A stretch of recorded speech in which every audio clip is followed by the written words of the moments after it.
Reviews, where we take a look at major Hollywood releases and let you know if they're worth your time, money, and patience. I'm your host, Walter Banasiak, and today we salute Marvel Studios' latest superhero blockbuster, Captain America: The Winter Soldier. In the wake of the first Avengers movie, Marvel Studios continues to knock them out of the park with their next phase of films. And this one is even better than its two immediate predecessors, Iron Man 3 and Thor: The Dark World.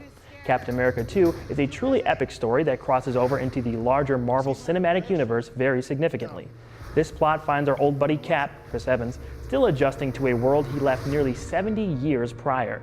He is now an agent of S.H.I.E.L.D. and works directly with other Marvel Studio mainstays, Natasha Romanoff, Scarlett Johansson, and Nick Fury himself, Samuel L. Jackson. In this new world, Cap finds that good and evil aren't as easy to differentiate from like it was for him back in the era of World War II. Corruption is everywhere, and he must navigate through it all while dealing with a dangerous, enigmatic new villain, the Winter Soldier. Cap 2 has a successfully different tone from his original cinematic outing, 2011's Captain America: The First Avenger, yet Captain America himself, at his core, is the same character reacting to the immense changes around him. The whole cast is very strong. In addition to Chris Evans demonstrating why he was a great choice to play Cap in the first place, Samuel L. Jackson, Anthony Mackie, Robert Redford, and Scarlett Johansson all kill it in there. Everyone has their own arc, and the bigger world around Captain America is showcased like never before here. That bigger world being affected may make this Marvel's most important film up to this point. The Winter Soldier might be my favorite Marvel Studios villain. Whenever he's on screen, especially with Cap, you can't look away. Those action scenes are extremely well done.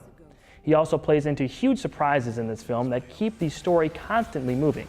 When the quieter moments come, they service what's happening in the script and work in the best way possible. The flaws here aren't very visible, but they hold back what may have been Marvel's best movie since the studio started. Those flaws are the lack of a more satisfying ending to the Winter Soldier's arc in this story. He has the potential to be the most interesting character in the Marvel Cinematic Universe and was almost perfectly used in this movie. For some reason, Marvel decided to spoil the Winter Soldier's identity in some marketing and TV specials. I realize this is a story direct from the comics, but a majority of people won't have read that going in. If you've avoided that spoiler, keep your ignorance intact until you see this in theaters. It's a better reveal that way.